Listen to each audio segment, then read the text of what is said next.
ఎడారిలో సెలయేర్లు జూన్ 2వ తారీఖు. నిరీక్షణకు ఆధారం లేనప్పుడు అతడు నిరీక్షణ కలిగి నమ్మెను, మరియు అతడు విశ్వాసమునందు బలహీనుడు కాక. రోమపత్రిక 4వ అధ్యాయము 18-19 వచనములు. దృఢమైన విశ్వాసాన్ని పొందడం ఎలా అని ఒకసారి ఒకరు జార్జ్ ముల్లర్ని అడిగాడు. అతడు ఇచ్చిన సమాధానం మర్చిపోలేనిది. దృఢమైన విశ్వాసాన్ని నేర్చుకోవటానికి ఏకైక మార్గం గొప్ప శ్రమల అనుభవించటమే. ఆ విశ్వాస యోధుడు జవాబు చెప్పాడు, భరించరాని శోధనలో స్థిరముగా నిలబడడం ద్వారానే నేను నా విశ్వాసాన్ని నేర్చుకున్నాను. ఇది నిజం. అన్ని ఆశలు విఫలమైనప్పుడే కదా దేవుని మీద నమ్మకం ఉంచే సమయం వచ్చేది. ఇప్పటికీ ఈ అవకాశం ఎంత మంచిదో నువ్వు గ్రహించడం లేదు.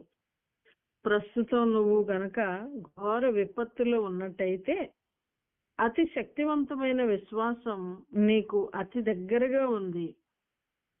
నువ్వు సమ్మతిస్తే ఈ సమయంలోనే తన సింహాసనం మీద నీకెన్నడూ లేనంత అధికారం నీకు దక్కే పద్ధతిని దేవుడు నీకు బోధిస్తాడు. భయపడకండి, నమ్మిక మాత్రం ఉంచండి. ఒకవేళ భయమేస్తే దేవుని వైపు చూస్తూ, నేను భయపడిన సమయంలోనే దేవా నీ మీద నమ్మకం ఉంచుతున్నాను అని చెప్పండి.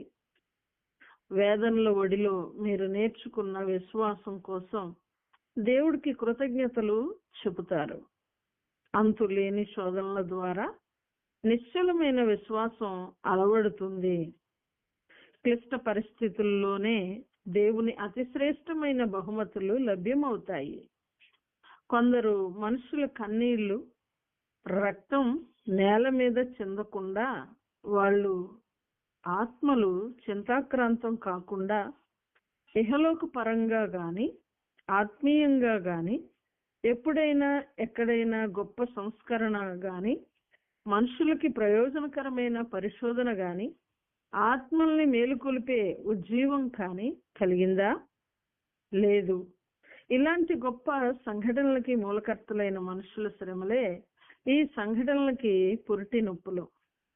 మతపరమైన మూఢాచారాలను ఎదిరించటానికి మార్టిన్ లూథర్ పడిన శ్రమలు, గడిపిన తృణీకారపు రోజులు ఇలాంటివే. దేవుని కృప సంబంధమైన సువార్తను యూదా మతాచారాల నుండి వేరు చేయటానికి పౌలు జీవితమంతా ఒక అంతులేని ఆక్రోశమే కదా. భారంతో కృంగిన బేల మనసా, సిలువ క్రింద చితికిన మనసా, తెలుసుకో, నీ అపార నష్టమే నీ అంతులేని లాభం. త్యాగమే నీ బ్రతుకున తరగని నిధి. ఎకరాల నిండా పూసిన పూలన్నీ కలిపితే 1-2 చుక్కల పరిమళమవుతుంది. అలలను రేపే పెను తుఫానులే జలాన్ని నిర్మలంగా ఉంచుతాయి.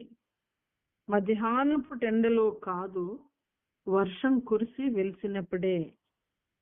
నీలాకాశంలో 7 రంగుల సొంపు వంపుగా విరిసి మెరుస్తుంది. Thank you. Please like